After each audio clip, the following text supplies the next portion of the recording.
Hello, good morning. Today we will start next part of the chapter 7, energy flow in an ecosystem. The part is oxygen cycle. वर्ग 9 याचा पुढचा भाग आहे science 2 chapter 7 energy flow in an ecosystem आणि पुढचा भाग पाहणार आहोत आपण द ऑक्सिजन सायकल, ज्याला आपण ऑक्सिजन चक्र म्हणतो. कशा प्रकारे ती सायकल वर्क करते त्याचा एक आपण डायग्रामॅटिक स्ट्रक्चर काढून दिलेला आहे, तो आपण इथं पाहणार आहोत. कशा प्रकारे लाईफ सायकल किंवा जी ऑक्सिजन सायकल आहे ती काम करते. ऑक्सिजन फॉर्म 21% ऑफ द एटमॉस्फिअर, म्हणजे पृथ्वीवरील जे वातावरण आहे त्या वातावरणामध्ये 21% हे ऑक्सिजनचं प्रमाण आहे.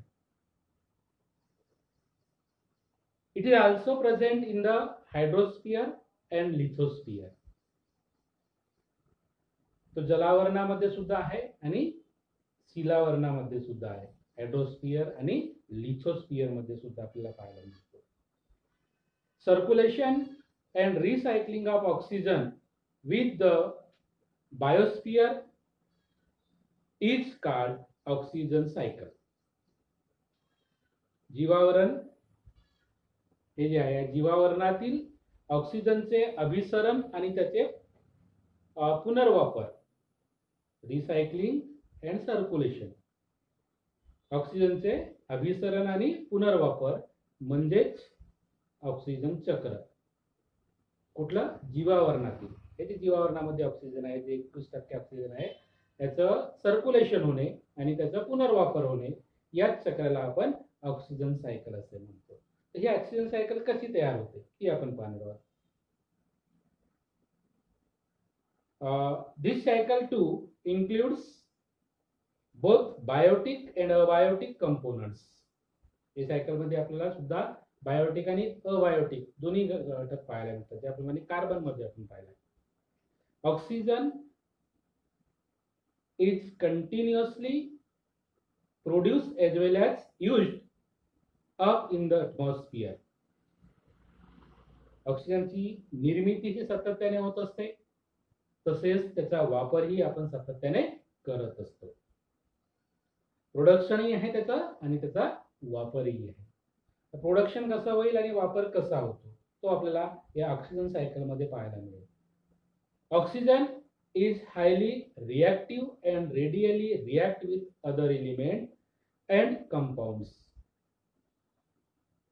हायली रिॲक्टिव्ह हा अत्यंत क्रियाशील आहे, अतिशय क्रियाशील असून तो अनेक मूलद्रव्याशी किंवा संयुगाशी त्याचा संयोग होत असतो. म्हणजे अनेक मूलद्रव्ये त्याच्याशी एकत्र येऊन एक नवीन संयुगाची निर्मिती त्याच्या माध्यमातून करता येते किंवा होत असते. H2O है ना, ह्याला तिथं हायड्रोजन आणि ऑक्सिजन पाणी तयार झालं. CO2 कार्बन डायऑक्साईड तयार झालं. तसे अनेक कंपाऊंड आहेत की त्यांच्यामध्ये आपल्याला ऑक्सिजनचा सक्रिय सहभाग होताना दिसतो. दिलाय H form like molecule of oxygen O2, water H2O, carbon dioxide CO2. Inorganic compounds मध्ये सुद्धा आपल्याला पाहायला मिळतो. The oxygen cycle of the biosphere is extremely complex. Oxygen is released in the process of photosynthesis, whereas it is used in the process like respiration, combustion, decomposition, corrosion, rusting, etc. म्हणजे oxygen cycle जी आहे ह्या oxygen cycle मध्ये आपल्याला काय पाहायला मिळतं, तर हे जे संयुग तयार झालेले आहे किंवा ज्या संयुगाची निर्मिती झालेली आहे किंवा इनऑर्गॅनिक कंपाऊंडच्या स्वरूपामध्ये आपल्याला पाहायला मिळतो, हे जीवावरणातील जे ऑक्सिजन आहे हे ऑक्सिजन चक्र गुंतागुंतीचं आहे. ऑक्सिजन चक्र गुंतागुंतीचं असल्या कारणाने आपल्याला ती प्रक्रिया कशी होते गुंतागुंतीची. एक तर आपल्याला प्रकाश संश्लेषण क्रिया माहित आहे. या प्रकाश संश्लेषण क्रियेमध्ये ऑक्सिजनची निर्मिती होत असते. ही गुंतागुंतीची प्रक्रिया आहे. कार्बन डायऑक्साईड शोषला जातो आणि ऑक्सिजन रिलीज केला जात असतो. त्याचप्रमाणे श्वसन क्रियेमध्ये ऑक्सिजन घेतला जातो. ज्वलन क्रियेमध्ये ऑक्सिजनची गरज असते. डिकम्पोजिशन म्हणतो आपण, विघटन होत असते, त्याच्यामध्ये त्याला ऑक्सिजनची गरज असते. किंवा रस्टिंग होण्याची प्रोसेस असेल, लोखंड गंजणे, ही जी प्रक्रिया आहे त्याच्यामध्ये त्याचे ऑक्साईड्स तयार होत असतात. यासारख्या क्रियेमध्ये ऑक्सिजन हा प्रामुख्याने वापरला जात असतो. Most microorganisms use oxygen for respiration. Such microbes are called aerobes. अनेक सूक्ष्मजीव आहेत जे रेस्पिरेशन करताना ऑक्सिजन वापरतात. असे जे सूक्ष्मजीव आहेत त्याला आपण ऑक्सिजीवी सूक्ष्मजीव म्हणतो किंवा एरोब्स असं म्हणतो. Microbes which do not need oxygen are called anaerobes. आणि जे ऑक्सिजन घेत नाही त्याला आपण एनएरोब्स म्हणतो. विनाऑक्सिजीवी असे सजीव म्हणतो आपण. Oxygen is important for synthesis of protein, carbohydrate and fats. Oxygen कर्बोदके, प्रथिने आणि मेद यांच्या निर्मितीसाठी अत्यंत आवश्यक आहे. It is also used in the various chemical reaction. You know ozone, O3, is produced from oxygen through various atmospheric process. ओझोनची निर्मिती ऑक्सिजन आणि nascent oxygen O2 plus O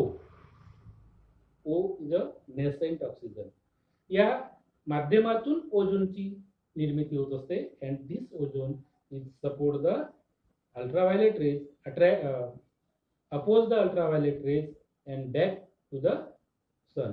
म्हणजे सूर्यप्रकाशातून येणारी जी अतिनील किरण आहे त्याला थांबवण्याचं काम हे अल्ट्राव्हायलेट रेज थांबवण्याचं काम ओझोन लेअर करत असते. तर अशा प्रकारे इथं एक डायग्राम दिलेली आहे ती आपण समजून घेऊ कशा प्रकारे हे ऑक्सिजन सायकल काम करत असते. पाहिजे एक आपण सन दाखवलेला आहे. इथं सूर्यापासून येणारी ऊर्जा, यामुळे काय तयार होत आहे, प्लांट प्रोड्यूस द O2, म्हणजे फोटोसिंथेसिस रिएक्शन याच्यामध्ये झालेली आहे. आणि या फोटोसिंथेसिस रिएक्शन मध्ये कार्बन डायऑक्साइड वातावरणातील with the help of sunlight and chlorophyll they produce the O2, oxygen इथं तयार केला जात असतो.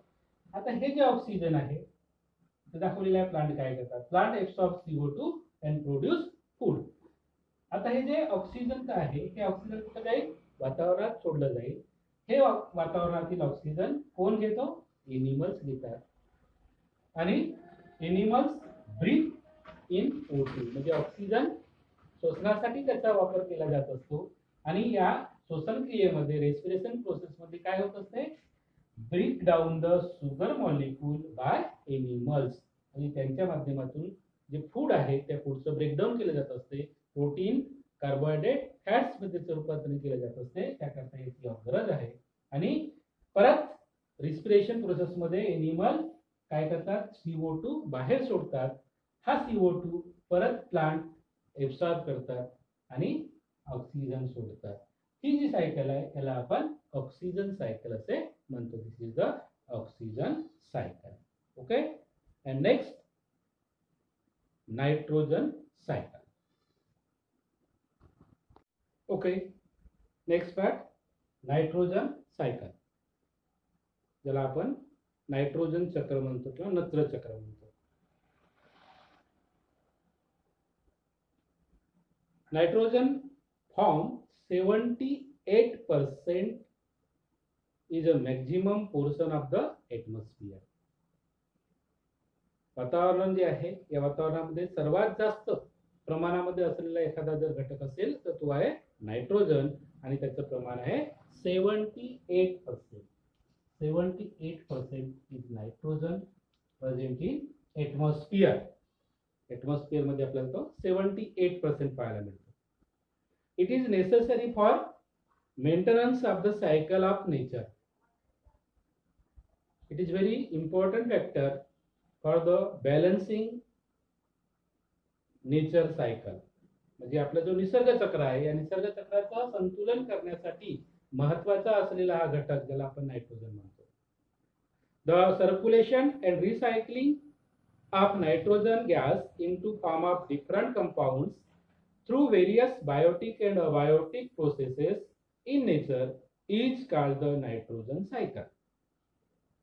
त्यांनी म्हटलं की निसर्गामध्ये जे जैविक आणि अजैविक घटक आहेत यांच्या प्रक्रियेतून नायट्रोजन वायूचे वेगवेगळ्या संयुगात घडून येणारे अभिसरण व पुनर्चक्रीकरण म्हणजे नायट्रोजन चक्र. वेगवेगळ्या प्रक्रियेमध्ये घडून येणारे संयोजन, वेगवेगळ्या प्रक्रियेमध्ये घडून येणाऱ्या अनेक संयुगाची निर्मिती होणे त्याच्यामध्ये आणि त्या संयुगाचं अभिसरण आणि त्याचं पुनर्चक्रीकरण होणे म्हणजे नायट्रोजन चक्र. All organism participate in the nitrogen cycle. सर्वच घटक याच्यामध्ये सहभागी होतात. It is an important component of protein and nucleic acid. प्रथिन आणि न्यूक्लिक ऍसिड, न्यूक्लिक आम्ल यांचा हा नायट्रोजन हा महत्वाचा घटक आहे. As compared to other element it is inactive and does not easily combine with other elements. बाकीच्या सगळ्या एलिमेंटपेक्षा हा एलिमेंट कमी क्रियाशील असतो आणि सहजपणे हा दुसऱ्या मूलद्रव्याशी संयोग पावत नाही. Most organisms can not use the free form of nitrogen. आणि हा जो नायट्रोजन आहे जे सहजासहजी सर्व जे सजीव आहेत ते मुक्त रूपातील नायट्रोजनला ग्रहण करत नाही किंवा त्याचा वापर ते करू शकत नाही. त्याला मग फिक्स डिपॉझिटमध्ये असेल तेव्हा त्याचा वापर असेल किंवा वेगळ्या फॉर्ममध्ये असेल तेव्हा संयुगाच्या रूपामध्ये असेल अशाच रूपामध्ये प्रामुख्याने याचा वापर केला जात असतो. शेतीत पिकं भरघोस यावीत म्हणून आपण युरिया नावाचा एक घटक वापरतो, खत वापरतो. हा युरिया म्हणजे काय आहे तर हा नायट्रोजनचा एक संयुग आहे. याच्यामध्ये नायट्रोजन हा एक प्रमुख एलिमेंट आहे आणि हा संयुग रूपामध्ये आपण त्याचा वापरतो. तशा प्रकारे अनेक सजीव जे आहेत त्याला संयुग रूपामध्ये वापरत असतात. Important processes of the nitrogen cycle. काही प्रमुख प्रक्रिया आहेत त्या आपण पाहणार आहोत. Number 1 nitrogen fixation. पहिली प्रक्रिया आहे नायट्रोजनचं फिक्सेशन होणे. Conversion of nitrogen into nitrates and nitrites. इथं नायट्रोजनचं कन्व्हर्सन नायट्रेट्स आणि नायट्राइट्स मध्ये होईल through atmospheric, industrial and biological process. आणि हे 3 प्रकारे आपल्याला करता येईल. एक तर वातावरणाच्या माध्यमातून, दुसरा इंडस्ट्रियल प्रोसेस मधून करता येईल आणि तिसरा बायोलॉजिकल जैविक प्रोसेस मधून सुद्धा आपल्याला याचं रूपांतरण, नायट्रोजनचं स्थिरीकरण ज्याला म्हणतो आपण, नायट्रोजन फिक्सेशन आहे ते आपण नायट्रेट्स आणि नायट्राइट्स मध्ये करू शकतो. नायट्रेट आणि नायट्राइट मध्ये आपण करतो. दुसरं प्रोसेस आहे एनिमिफिकेशन, अमोनिफिकेशन, अमोनीकरण, अमोनिफिकेशन म्हणजे अमोनियाची निर्मिती. Release of ammonia through decomposition of dead bodies and excretory waste of organism. अमोनियाची निर्मिती करण्यासाठी हा प्रमुख घटक म्हणून वापरला जात असतो. हा अमोनिया प्रामुख्याने डिकम्पोज कसा होतो, डेड एनिमल जे असतील त्याच्यातून डिकम्पोज केला जात असतो किंवा जे एनिमल्स आहेत त्यांची एक्सक्रेटरी वेस्ट ज्याला असते त्या एक्सक्रेटरी वेस्ट मधून युरिन, फॉर एक्झाम्पल युरिन, या युरिन मधून अमोनिया बाहेर टाकला जाऊ शकतो, बाहेर टाकला जात असतो. तर या युरिन सारखा एक्सक्रेटरी वेस्ट यांच्यातून एमोनिफिकेशन केलं जात असते. थर्ड प्रोसेस आहे त्याची नायट्रिफिकेशन, नायट्रीकरण, conversion of ammonia into nitric and then nitrates. Nitrate ammonia जो आहे त्या अमोनियाचे नायट्राइट मध्ये रूपांतर, नंतर नायट्रेट मध्ये रूपांतर. अमोनिया पहिले नायट्रेट, नायट्राइट आणि नंतर नायट्रेट मध्ये रूपांतरण करतो. अँड चौथा आहे डिनायट्रिफिकेशन, विनायट्रीकरण, conversion of nitrogen compound into gaseous nitrogen. म्हणजे पुन्हा परत नायट्रोजन मध्ये त्याला कन्वर्ट करण्याची प्रोसेस, ज्याला आपण डिनायट्रिफिकेशन म्हणतो. नायट्रोजन युक्त संयुगाचं नायट्रोजन वायूमध्ये रूपांतरण करणे म्हणजेच डिनायट्रिफिकेशन. सायकल आहे, या सायकलमध्ये आपल्याला त्याचं सगळं समजून येईल कशा प्रकारे ह्या प्रोसेस होतात. नायट्रिफिकेशन होत असताना आपल्याला पहिली प्रोसेस इथं पहा, इथं ढग दाखवलेली आहे आणि या ढगातून पाऊस ज्यावेळेस पडतो त्यावेळेस त्या पावसातून नायट्रिफिकेशन होत असते प्रामुख्याने. आणि इथं जी काही वनस्पती असेल त्या वनस्पतीला नायट्रोजनची मात्रा मिळते आणि वनस्पती जोमाने वाढते. तर सतत येणारा जो रिमझिम पाऊस असतो त्याच्यामध्ये वातावरणातील नायट्रोजनचं फिक्सेशन होते आणि नायट्रिफिकेशन त्याला आपण म्हणत असतो. इथं काही मायक्रो ऑर्गॅनिझम दाखवलेले आहेत. या मायक्रो ऑर्गॅनिझमच्या माध्यमातून आपल्याला त्याचं काय होताना दिसेल, नायट्रिफिकेशन होताना दिसेल. ते अमोनियाच्या निर्मितीकडे जातो, ज्याला आपण अमोनिफिकेशन म्हणतो. अमोनियाची निर्मिती करण्याची process, that is called ammonification. इथं अमोनिफिकेशन आपल्याला होताना दिसेल. ज्यात मायक्रो ऑर्गॅनिझम्स म्हणजे बॅक्टेरियल प्रोसेस ज्याला म्हणतो आपण, त्या बॅक्टेरियल प्रोसेस मधून अमोनियाची निर्मिती होताना दिसेल. आपण म्हटलेलं आहे की ammonia convert to nitrates, then ammonia convert to nitrites, then nitrates. हा नायट्राइट्स मध्ये कन्वर्ट होतो, त्याच्यानंतर नायट्रेट्स मध्ये कन्वर्ट होतो. आणि नायट्रिफिकेशन, नायट्रोजन डायऑक्साइडची निर्मिती होणे, आणि डिनायट्रिफिकेशन म्हणजे एटमॉस्फेरिक नायट्रोजनची निर्मिती होणे. इथं नायट्रोजन, एटमॉस्फेरिक नायट्रोजन झालेला आहे. Again this atmospheric nitrogen goes to the nitrification process, nitrogen fixation process मध्ये येईल आणि परत ही सायकल अशा प्रकारे सुरू राहील. दिस इज द नायट्रोजन सायकल, याला आपण म्हणतो nitrogen cycle. And this is the last part of this chapter. Please watch again and again, and after that solve the exercise carefully and write exercise in our notebook.